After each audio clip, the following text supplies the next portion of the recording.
They called me too quiet to lead, too difficult to promote. So the CEO fired me in front of the whole office, took credit for my final design, and told everyone I would never make it alone. 5 years later, he begged for a meeting. I own the building he works in now. Stay with me because this story is not about revenge. It is about what happens when they underestimate the wrong woman. Before I tell you how it ended, I need to tell you how it started. Because if you only see the ending, you will think this was luck. It was not luck. It was years of silence, years of swallowing my pride, and one decision that changed everything. If you have ever been the quiet one in the room, the one whose ideas got stolen, the one who worked twice as hard just to be seen half as much, I want you to stay until the end. And if this story speaks to you, follow along now because you are going to want to remember how this journey started. I grew up in a small apartment with thin walls and a mother who worked 2 jobs just to keep the lights on. We did not have much, but we had enough love to fill every crack in that building.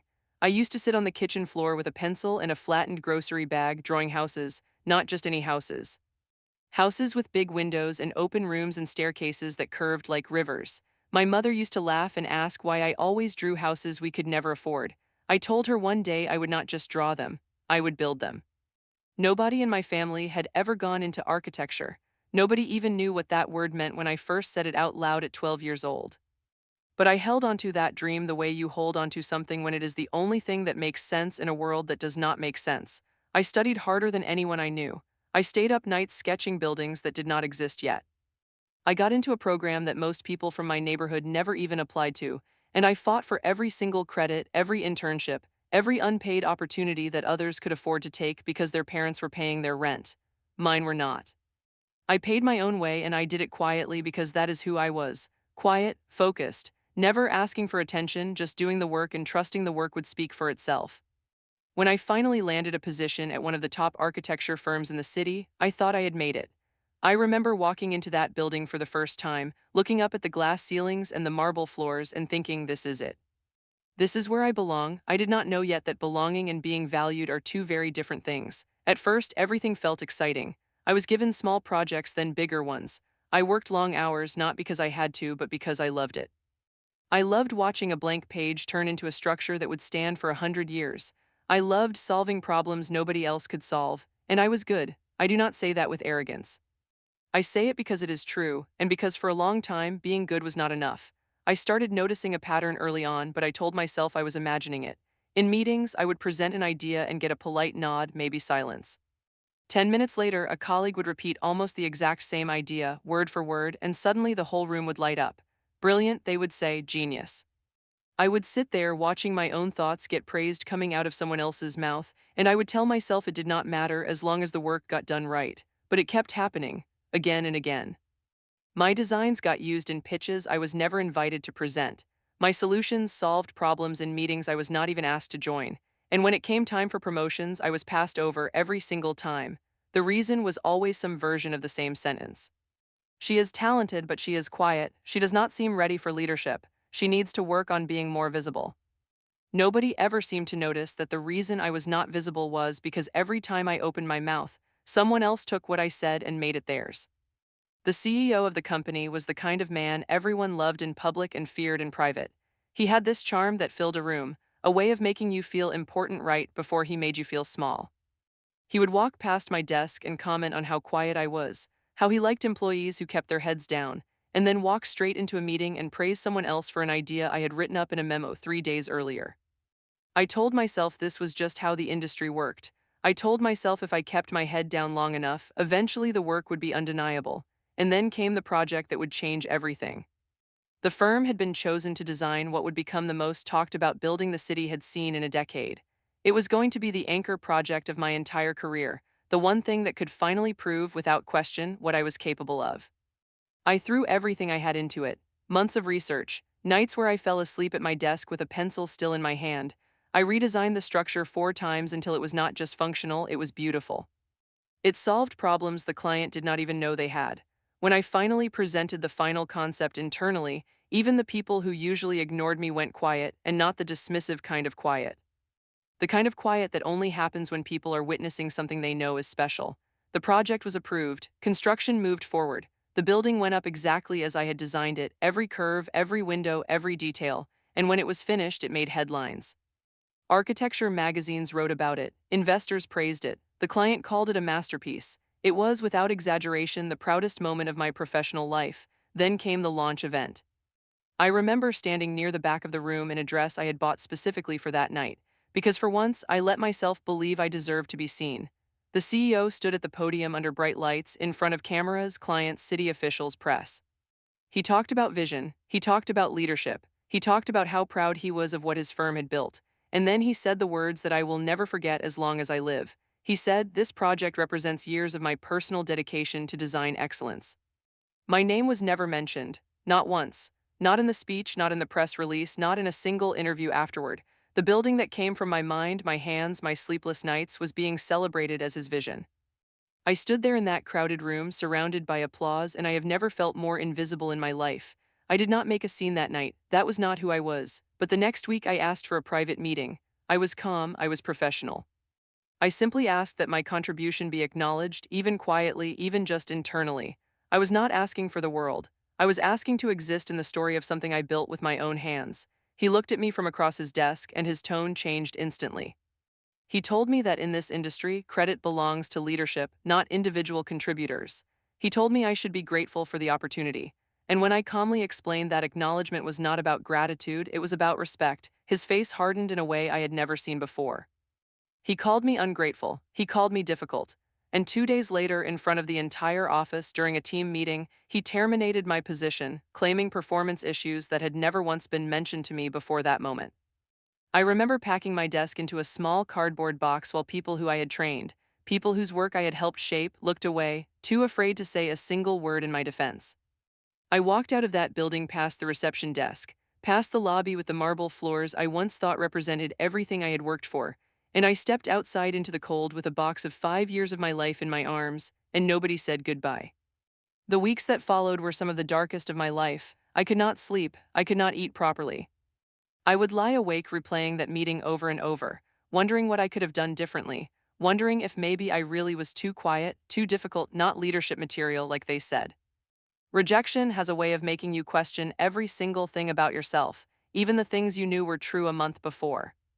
Money got tight fast. I had savings, but not enough to last long in a city like that. I applied to other firms, and interview after interview, I watched the same pattern repeat itself in different rooms with different faces. Impressive portfolio, they would say, but we are looking for someone who fits a certain leadership presence. I started to understand that this was not about one bad company. This was a pattern built into an entire industry that did not know what to do with a woman like me, brilliant and quiet, gifted and unwilling to perform confidence the way they expected. There was a night about 2 months after I lost my job, when I sat on my apartment floor surrounded by unopened rejection emails, and I thought about quitting architecture altogether. I thought about my mother, working 2 jobs just so I could chase a dream that felt in that moment like it was chasing me out the door. And then I remembered something she used to say to me when I was little, sitting on that kitchen floor drawing houses on grocery bags. She used to say, "Baby, you do not need permission to build something beautiful. You just need the will to start." That night something shifted in me. I stopped asking myself why they did not see my worth, and I started asking myself a better question. What was I going to do about it? I made a decision right there on that floor, surrounded by nothing but rejection and an empty bank account, that I was going to build my own firm, not to prove anyone wrong, not for revenge, but because I finally understood that waiting for someone else to hand me a seat at the table was never going to work. I needed to build my own table. It did not happen overnight. It did not happen easily. I started with nothing but a laptop, a portfolio, and a small folding table that served as my entire office. My first client was a small business owner who needed a modest renovation, a project too small for any major firm to care about. I treated it like it was the most important project in the world, because to me it was. I poured everything into it the same way I poured everything into that skyscraper that made someone else famous. Word started to spread slowly at first. One client became two. Two became five. I worked nights, weekends, holidays. I learned things I never had to learn before, because when you work for yourself, nobody teaches you how to run a business, how to negotiate contracts, how to manage money, how to survive the months when no new clients come in at all. I made mistakes. I underpriced my work more times than I can count. I said yes to projects I should have turned down and no to opportunities I should have taken. But every mistake taught me something the old firm never could, because every mistake was mine and every lesson belonged to me.